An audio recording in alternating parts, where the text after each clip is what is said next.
Assalamualaikum warahmatullahi wabarakatuh. Teman-teman, gimana kabarnya nih? Ternyata kita sudah masuk ke tema 6, energi dan perubahannya, subtema 3 ya. Nah, kita belajar di subtema 3 pembelajaran 1 untuk kelas 3 SD. Oke, teman-teman, kalian tahu nggak apakah energi alternatif itu? Ya, energi alternatif adalah sumber energi yang dapat menggantikan bahan bakar minyak atau yang disebut dengan BBM. Pencariannya dan penggunaan energi alternatif ini sebenarnya sudah lama ya teman-teman ya, dan diupayakan oleh manusia itu sudah lama banget. Usaha ini dilakukan karena semakin sedikitnya persediaan bahan bakar minyak. Ada beberapa energi alternatif, ada energi panas matahari, ada energi gerak angin, dan energi gerak air. Energi-energi tersebut mudah diperoleh bahkan dan berlimpah ya. Panas matahari, gerak air, dan gerak angin atau bayu dapat diubah menjadi energi listrik. Energi listrik yang dihasilkan matahari, air, dan angin inilah yang dapat digunakan sebagai pengganti bahan bakar minyak. Energi matahari dimanfaatkan untuk membuat pembangkit listrik tenaga surya atau disebut dengan PLTS. Energi air digunakan untuk membuat pembangkit listrik tenaga air atau disebut dengan PLTA.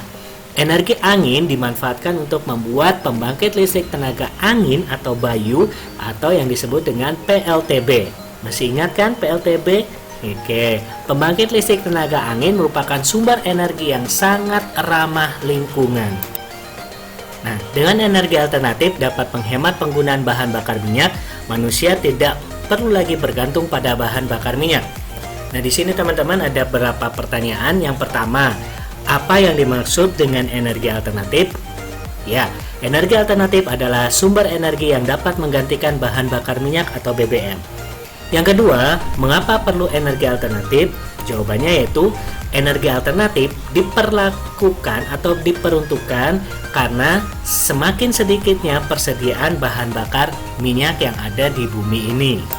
Selanjutnya, yang nomor 3, apa sajakah yang termasuk sumber energi alternatif? Jawabannya adalah ada beberapa contoh energi alternatif, diantaranya energi panas matahari, energi angin, dan energi gerak air. Soal yang keempat, berikan contoh penggunaan energi alternatif. Yang pertama, energi air dimanfaatkan untuk pembangkit tenaga air atau disebut dengan PLTA. Soal yang terakhir, nomor 5, apa akibatnya jika tidak ada energi alternatif?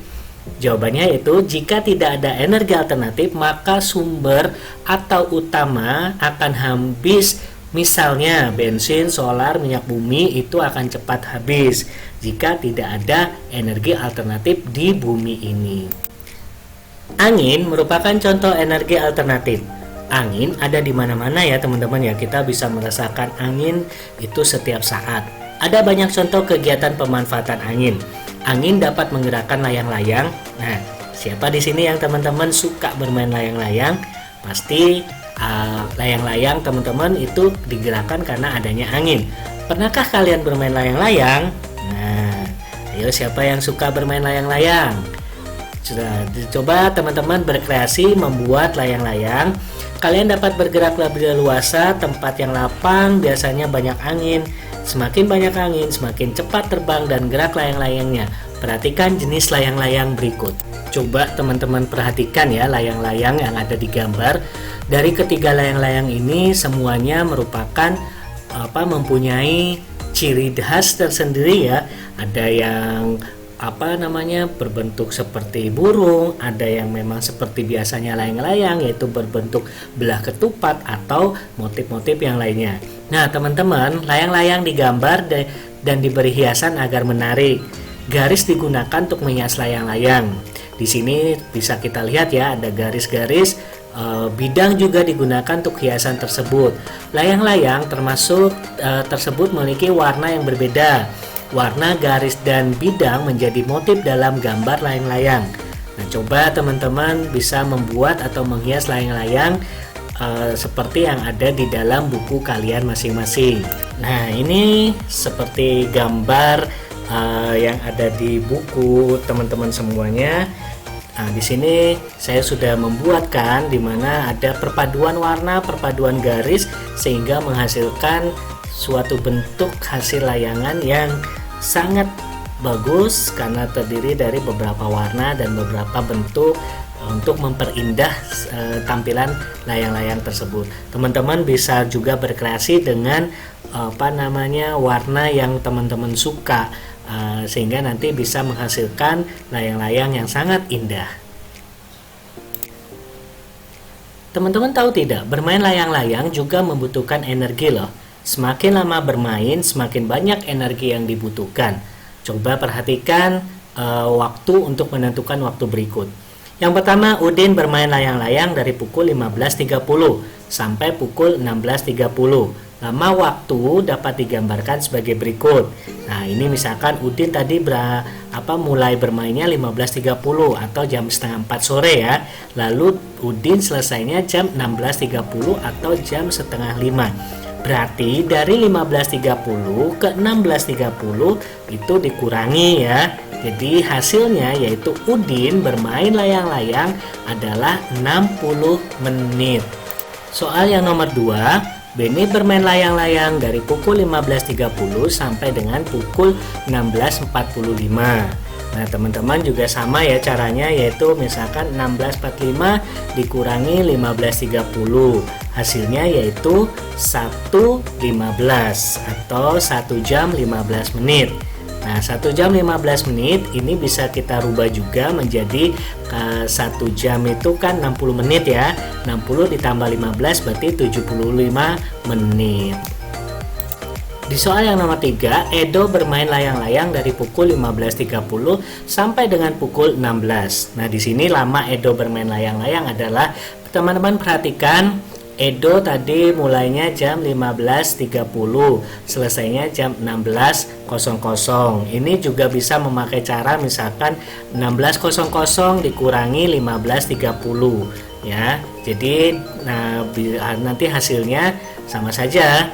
Nah, di sini akan dijelaskan mengenai 15.60 kita pinjam 1 jam, dimana 1 jam itu 60 menit, berarti dikurangi 15.30. Nah, jadi hasilnya adalah 00.30 menit atau Edo bermain layang-layang selama 30 menit. Nah, soal yang keempat, Siti bermain layang-layang dari pukul 16.30 sampai dengan pukul 17.00.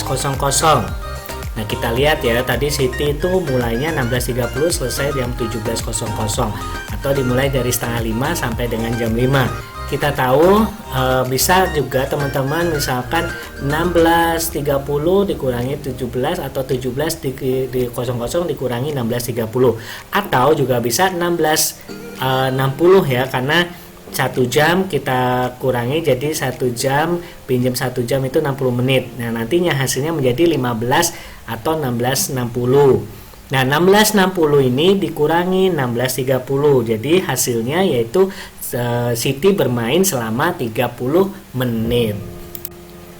Lani bermain layang-layang dari pukul 16.30 sampai dengan pukul 16.45. Jadi lamanya Lani bermain layang-layang yaitu 16.45 kita kurangi 16.30. Jadi Lani bermain layang-layang itu waktunya selama 15 menit. Dayu bermain layang-layang dari pukul 15.30 sampai dengan pukul 16.45. Nah, lama Dayu bermain layang-layang adalah jawabannya yaitu teman-teman 16.45 dikurangi 15.30. Itu kan hasilnya 1 jam 15 menit. Nah, kalau kita rubah 1 jam 15 menit itu karena 1 jam itu 60 menit, berarti 60 ditambah 15 berarti 75 menit. Jadi lamanya Dayu bermain layang-layang yaitu 75 menit. Nah, di sini kita lihat ya hasil jawaban kalian atau jawaban teman-teman tentang lamanya dari Udin, Beni dan lain sebagainya dalam bermain layang-layang.